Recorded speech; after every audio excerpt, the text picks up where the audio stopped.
სენაკის რადიო.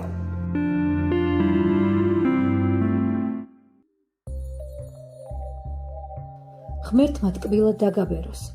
საქართველოში ეს ალბათ ყველაზე კარგი დალოცვაა. ქვეყანაში, სადაც ხანდაზმულ ადამიანებს იდეაში განსაკუთრებულ პატივს ვცემთ, რეალურად ბევრი გამოწვევა აქვს. 60-65 წელს მიღწეულდა ამ ასაკს გადაცილებული ადამიანების ნაწილის მთავარი საფიქრალი თვიდან თვემდე პენსიის ისე განაწილებაა, რომ წამლების შესაძენადაც ეყოთ და სხვა ყოფითი საჭიროებების მოსაგვარებლადაც. 2026 წლის იანვრიდან ასაკობრივი პენსია იზრდება. 70 წლამდე პირთა პენსია იზრდება 20 ლარით და განისაზღვრება 60-70 ლარის ოდენობით, ხოლო მაღალმთიან დასახლებებში 454 ლარი იქნება. მიუხედავად იმისა, რომ ამ მიმართულებით ქვეყანაში გარკვეული პოზიტიური ცვლილებებია, პენსიების ზრდა, სოციალური ჯანდაცვის პროგრამები, ხანდაზმულები მაინც მოწყვლად ჯგუფად რჩება.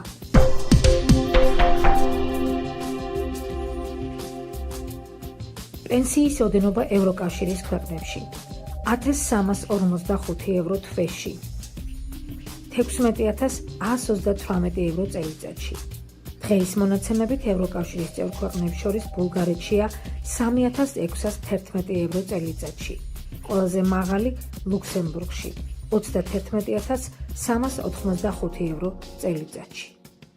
მიუხედავად ყველაფრისა და მიუხედავად იმისა, რომ მატერიალური თვითკმარობა ერთ-ერთი მთავარი საკითხია, თუ ხანდაზმულებს გაესაუბრებით, სხვა არანაკლებ მნიშვნელოვან გამოწვევასაც აღმოაჩენთ. ეს არარეალიზებულობის შეგრძნებაა. გერმანიის ქალაქ ნიურნბერგში ვიზიტისას ხანდაზმულთა ერთ-ერთი ცენტრი მოვინახულეთ.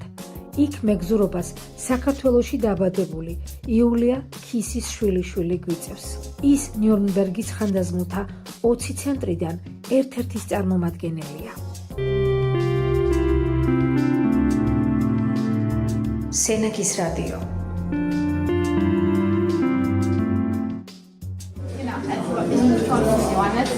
მე წარმოვადგენ ხანდაზმულთა ქსელს. Es gibt insgesamt 20 in Nürnberg. ნიურნბერგში სულ 20 ასეთი ქსელია, 20 წევრი. Und also in Nürnberg sind 20 Gebiete aufgeteilt. ნიურნბერგი დაყოფილია 20 ნაწილად, 20 სექტორად. Und jedes Gebiet hat jemanden wie mich. და თითოეულ ამ ოლქში თითო წარმომადგენელია, როგორც გავს ჩემი მსგავს. Und das Ziel ist, dass die Senioren, also ab so 60 möglichst lange zu Hause bleiben können. ჩვენ მიზანია რომ ხანდაზმულ ადამიანებს, ანუ ზოგადად 60 ადამიანებს საშუალება მიცეს, რომ აჩვენონ დიდხანს დარჩნენ სახლში და არ უნდა მოხუცებოდეს სახლში. Und weil die Senioren ja nicht mehr so mobil sind wir dezentral. და რადგან ეს დიდად მობილურები არ არიან, გადაადგილებადი და შეუძლიათ ხანდაზმულებს, ამიტომ ეს დეცენტრალიზებული. Genau. Jedes Gebiet და ყველა ოლქს ამ გაყოფილებას ამ ოლქიდან აქვს თავისი სპეციფიკა. ზოგი ვქოთ, რომ დიდრები არიან სხვა რაღაცები ჭირდებათ. აქეთ ვქოთ სხვა საპიროებები და ამიტომ ადგილზე ახდენენ ადაპტაციას სიტუაციასთან. ეს სახლი, რომელშიც ახლა ლაივაისი, თავისთავად აერთიანებს ნიურნბერგის ყველა წარმომადგენლობას და არის სხვადასხვა მიმართულებები, გვაქვს სპორტული მიმართულება, მუსიკალური, კაფეში მუშაობა. მე გაჩვენებთ ბროშურას, ყველაფერი ჩამოთვლილია რეგისტრირებული. არიან ხანდაზმულები, რომლებიც ადვილად დადიან, გადაადგილდებიან, მაგრამ ზოგიერთი ვერ ახერხებს ადვილად, ამიტომ მათ აკითხავენ ხოლმე მოხალისეები და რაღაცა სხვა ღონისძიებებზე მიყავთ. გერმანიაში ძალიან დიდი პრობლემაა მარტოობა, ეს მარტო დარჩენილი ოჯახის წევრებისგან, ტოლებული თუ მათგან მარტო დარჩენილი ადამიანები. ამისთვის ზოგადად ამ პრობლემასთან საბრძოლოდ გვაქვს სპეციალური ღონისძიებები, სადაც ადამიანები თამაშის საღამოები, ესე ქვია, ადამიანები მოდიან, ვთქვათ, მარტო ხელა ადამიანები მოდიან და წყვილდებიან სხვადასხვა ადამიანებს, მეგობრობენ, ვთქვათ, ერთად რაღაც ღონისძიებებში მონაწილეობენ, ვთქვათ, საერთო სადილი, ერთად ხდებიან საჭმელად, ერთმანეთს იცნობენ, არის ასევე speed dating-ის ღონისძიებაც, ან სწრაფად გაცნობა დაწყვილების რაღაც თამაშივით, სადაც 7 წუთი ეძლებათ იმისთვის, რომ ერთმანეთი ერთმა წყვილმა გაიცნოს. სენაკის რადიო. კერამიკის კურსის მონაწილეები თვალად ჩადიან და ღუმელში გამოწვავენ მერე თავიანთ ნაკეთობებს. ბევრი ჯგუფი არის ესეთი მოხალისეობრივი, ჩვენგან დამოუკიდებლად ატარებენ, ის შემოდიან და მიდიან ჩვენ არ ვიხებიან.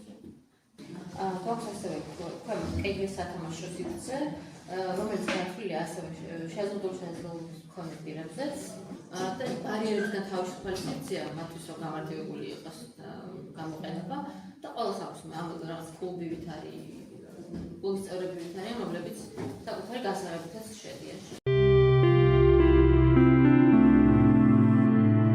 სენაკის რადიო.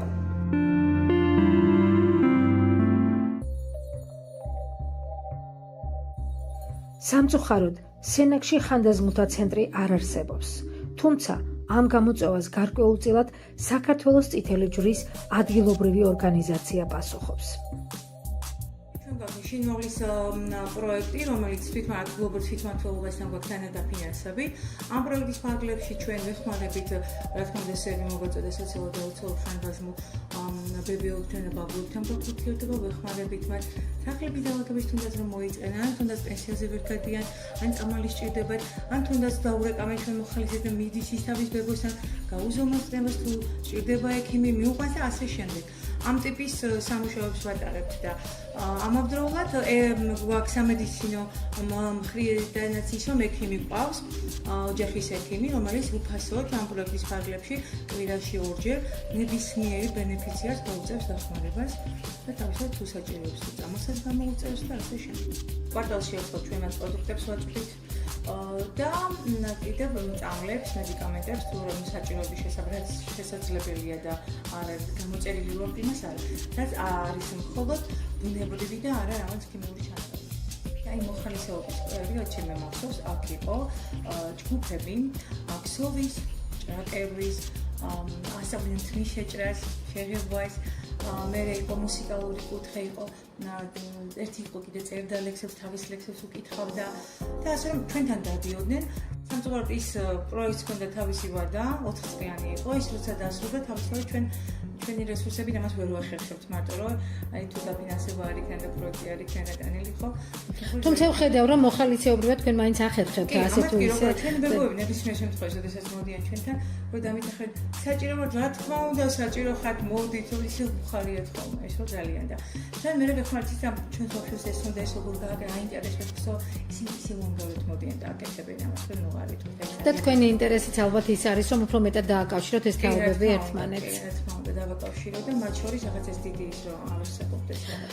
თქვენ ახლა ხან აღნიშნეთ ხანდაზმულთა დღეც, ხო? კვირეულია. 1 ოქტომბერი, კი ბატონო, ხანდაზმულთა დღე 1990 წლიდან გენერალურმა ასამბლეამ ეს დანიშნა და ჩვენ მოვიწერეთ 10 მოღვაწმოსილი ადამიანი სენაკის რაიონიდან, მერიამ გადმოგვცეს და საჩუქრების გავუკეთეთ, ერთი სასიამოვნო დღე ვაჩუქეთ და უთხართ ისინი არა მარტო მიმღებნი არიან, პირიქით ჩვენი გზამკვლევები არიან, იმისთვის რომ ჩვენ ვიცოცხლოთ, ჩვენ რო გავაგზავნოთ ცხოვრება და ხიფაც აგვარიდონ. მეტნაკლებად ვიზიარებ თუ არა მათ გამოცდილებას ეს მეორე საკითხი, მაგრამ ისინი უანგაროდ ვიზიარებენ ამას. და არა მარტო რაღაც ყოფით პრობლემებში, გლობალურ პრობლემებში შეგვიძლია მათი ჩართვა და მათი გამოცდილების გამოყენება. ესეც ხაზგასასმელი აუცილებლად. არ უნდა ჩავთვალოთ ეს ჩვენი ხანდაზმულები მხოლოდ რაღაცის მიმღება და რაღაცის საჭიროებს. კი, ისინი საჭიროებენ ყველაფერს, რა თქმა უნდა. ეს სამედიცინო კუთხით იქნება, ეს ფინანსური კუთხით იქნება ყველაფერი, მაგრამ სამაგეოდ მათგან იმხელა გამოცდილება მოდის ეს მიზერია უბრალოდ რასაც ჩვენ ვაპარაკობთ. დიახ და ქალბატონო შორნა როგორ ფიქრობთ, აი საპენსიო ასაკის შემდეგ საქართველოში მასიურად გავრცელებული მოსაზრების მიხედვით რაღაცნაირად უფრო მეტად უფუნქციოები ხდებიან ეს საპენსიო ასაკს გადაწილებულები ხდებიან, ხო? აი ასე გზნობენ თვითონ თავს. და სხვათა შორის ამბობენ რომ ისა რა ქვია, ხანდაზმულთა რაოდენობა გაიზარდაო. ორჯერ მეტნი ვართო და მაგრამ სამაგიეროდ ვართო არ არეალიზებული და ვზივართო სახლში. აი ძველი პედაგოგები ვერ გზნობენ იმ სითბოს, იცით, იმ ყურადღებას. მაგრამ ხომ არსებობს ასე ვთქვათ არაფორმალური განათლება, არსებობს მაგალითად არასამთავრობო ორგანიზაციები, რომლებიც საგანმანათლებლო მიმართულების პროფილით არიან და იქნება ამ ორგანიზაციებსაც ესე იგი ვურჩიოთ რომ ჩაერთონ ესეთი ტიპის ჩაერთონ და ხო ზუსტად მაგის თქმა მინდო აი ეს არასამთავრობო ორგანიზაციები თუ დაეხმარებიან სახელმწიფოს უმტკივნეულოდ მიიღონ ეს ახალი რეფორმები ძალიან კარგი იქნება მათი ჩართულობა ამ მხრივ. მე მაგალითად თუ რამე შემიძლია, ახლა მე რა შემიძლია მაგალითად ჩვენ გვყავდა აქ მოწვეული ხო სტუმრები და ერთ ბატონი დამეკუჭა არის ესეთ რომელიც კითხულობს ლექციას არაჩვეულებრივად ძალიან მიყვარს ლექსები და ახლა სურპრიზად მინდა მე მაგალითად მომწყრო მოვიყვანო მოსწავლები ბავშვები ჩვენი მოხალისეები და მან ერთი საღამო პოეზიის საღამო ჩაგვიტაროს მე მგონი ის დაფთანხდება და აი ნახოთ როგორ რა შედეგს გამოიტანს ეს და ამის შემდეგ სხვა რას დაგვეგმოთ მაგას საქმის ქვეშ ძალიან საინტერესო მიდგომა არის და ვფიქრობ რომ ასაკოვანი ადამიანები მოკლედ შუახნის ხანდაზმულები თავისუფლად შეძლებენ საკუთარი იმ შესაძლებლობების რეალიზებას რისი რეალიზების სურვილიც აქვს მათ და მე ამ კუთხით წარმატებებს გისურვებთ და ვფიქრობ რომ ძალიან ეფექტური თანამშრომლობა გამოვა და თაობებს შორის ძალიან კარგი ხიდი იქნება არც ერთი ადამიანი ალბათ არ იქნება იმ განცდით რომ ის უკვე საჭირო არ არის საზოგადოებისთვის სენაკის რადიო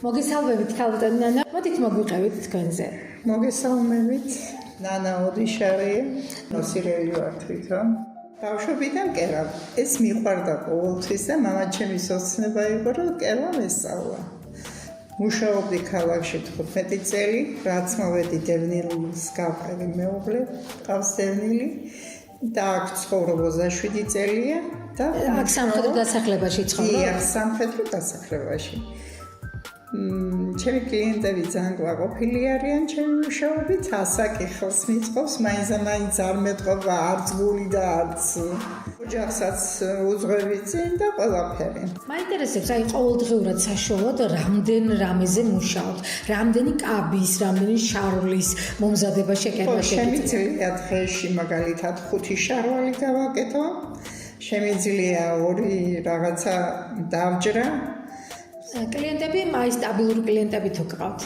კი, როგორ არის? ისე დამჭირდა ცოტა წელი რომ ქალაქიდან მოვწყდე აქ მოვედი, კი მოვაგროვე ჩემი კლიენტები. მე ვიცი რომ ძალიან ბევრი მომხმარებელი გყავთ და ძალიან დიდად გამომართლა მაგალითად ჩვენს ცენტრს რომ ჩვენი ცენტრის ასე ვთქვათ მასწავლებელი იქნებით და სხვებს გაუზიარებთ თქვენს გამოცდილებას. საინტერესოა ამ პროფესიის დაუფლებაში, აი ამ მიმართულებით ყველაზე მთავარი შტრიხი, ყველაზე მთავარი რა მაინც რა არის? ეს არის მონდომება, ნიჭი. ყველაფერს ხო თავისი ნიჭი აქვს. ეს ბავშვობიდან მქონდა.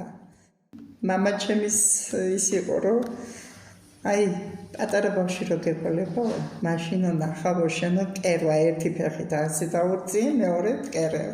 აი ამას გავყევი. და დავიწყე კერვა. მადლობას ვუხდი ღმერთს, რომ ეს ვისწავლე. შეიძლება სხვა რამე არ გამომდგომოდა. შეიძლება გამომდგომოდა, მაგრამ კერვა არის აუცილებელი ოჯახში. მოვირგეს მე თორე ჩემთან ერთად ბევრმა ისწავლა, მაგრამ არავინ არ გაყვა ამ იმას. მე მოვირგე ეს კერვა. ამეც ფიქრობ, რომ ხვალ როგორ გავაკეთო ეს. აი სენაკში ბევრი მკერავი გეგულებათ? ბევრია თქვენი კოლეგა?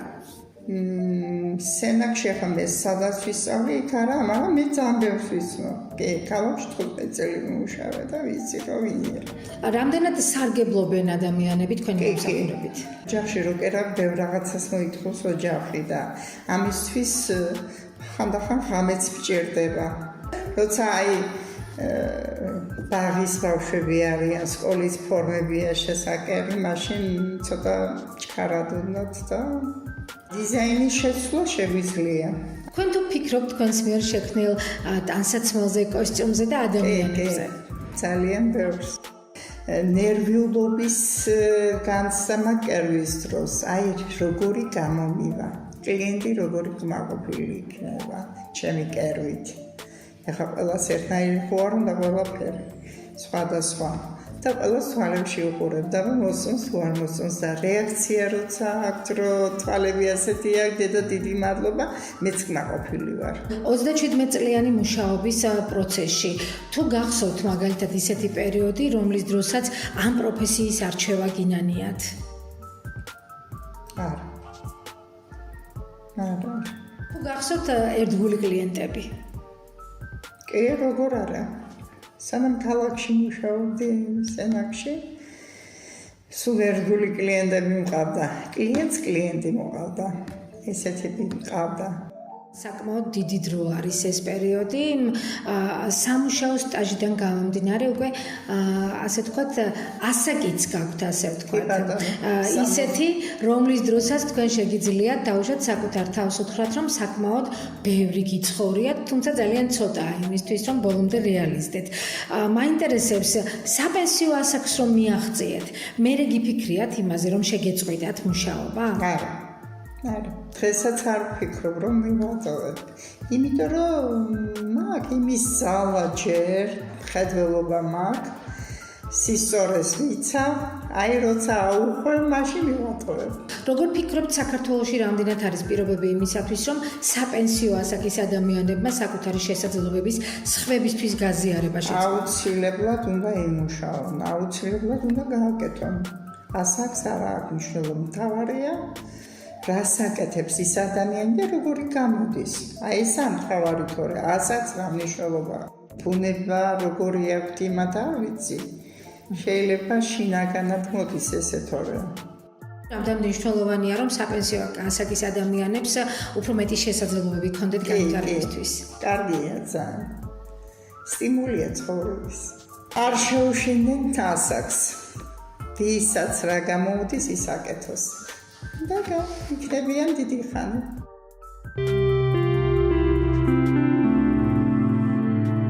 სენაკის რადიო.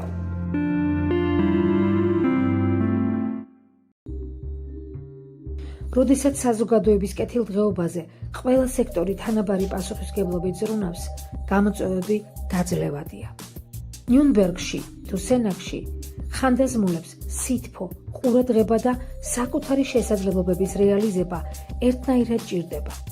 ასაკის სტიგმა არ არის. ეს ერთგვარი ჯილდოა. ამიტომაც ღმერთმა ტკბილად დაგაბეროთ.